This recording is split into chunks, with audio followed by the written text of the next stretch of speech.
marhaban ya syahr Ramadan. Assalamualaikum warahmatullahi wabarakatuh. Alhamdulillahi wa kafa, wassalatuhu wassalamuhu ala nabiyil mustafa Sayyidina wa maulana Muhammadi wa ala alihi wa sahbihi wa man ihtada. Saudara-saudaraku yang dirahmati oleh Allah, ketika kekuatan iman yang menjadi landasan keterpanggilan kita melaksanakan ibadah puasa, puasa yang mampu menjadi proses agar kita menjadikan orang yang melakukan al-imsak, menahan segala kesenangan sampai pada waktunya kita bisa memperoleh kenikmatan itu dari Allah Subhanahu wa taala. Sesungguhnya puasa atas nilai iman dan imsak itu merupakan ajaran dari seluruh nabi yang pernah diturunkan Allah Subhanahu wa taala. Makanya dalam Al-Qur'an disebutkan kama kutiba 'alal ladzina min qablikum, seperti yang telah diwajibkan kepada orang-orang terdahulu sebelum kita. Kita tahu Allah telah mengutus 240.000 nabi, dimulai dengan Nabi Adam dan diakhiri oleh Nabi Muhammad SAW. Dan Allah pun mengutus 313 Rasul, dimulai Nabi Adam dan diakhiri oleh Nabi Muhammad SAW. Nabi Muhammad adalah penutup seluruh rangkaian Nabi. Nabi Muhammad adalah penutup seluruh rangkaian Rasul. Beliau adalah khatamil anbiya wal mursalin. Tidak ada Nabi dan tidak ada Rasul setelah Nabi Muhammad SAW. Semua Nabi dan Rasul itu mendapat perintah melakukan puasa, tentu dengan beberapa perbedaan. Tetapi intinya, semua adalah satu, mengikuti perintah Allah Subhanahu wa ta'ala.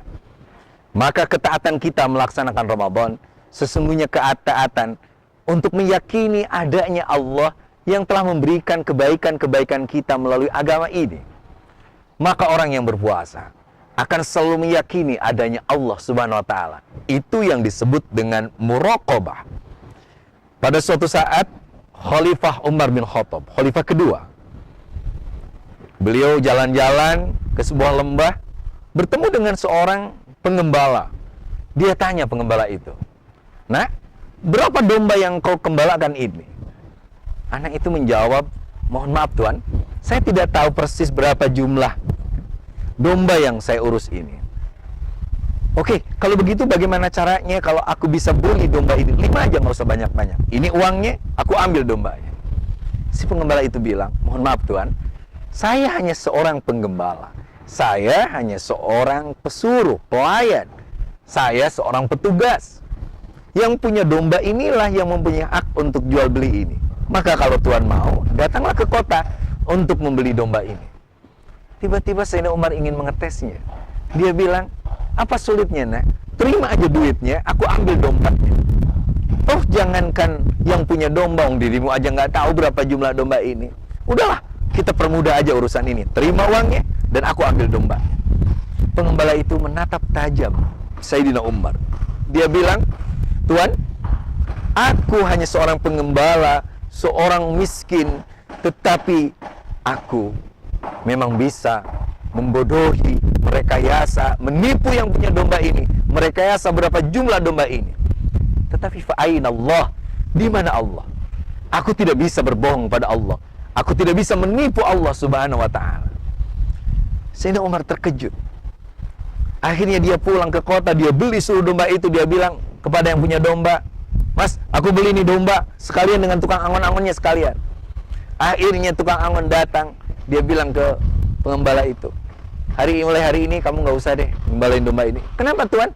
Apakah karena saya menolak orang kota kemarin yang hendak membeli domba ini?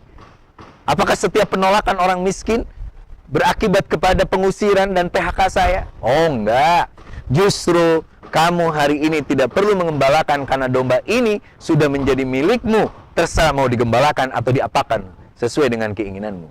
Tukang angon bertanya, "Kenapa demikian?" Yang kemarin datang itu Khalifah Umar bin Khattab, pimpinan kita yang kagum karena dirimu telah mempunyai nilai muraqabah, selalu merasa diawasi oleh Allah Subhanahu wa ta'ala.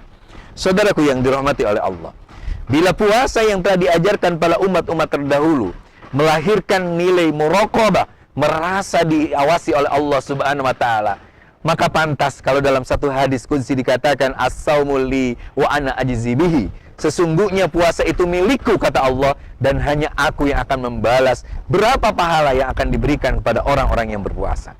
Semoga keterpanggilan iman dan kemampuan kita untuk menahan kesenangan, lalu kita mampu menghadirkan Allah dalam seluruh kehidupan, menjadikan kita orang yang akan diangkat menjadi kekasih Allah Subhanahu wa Ta'ala. Terima kasih atas segala perhatian. Mohon maaf atas segala kekurangan dan kehilafan. Wassalamualaikum warahmatullahi wabarakatuh.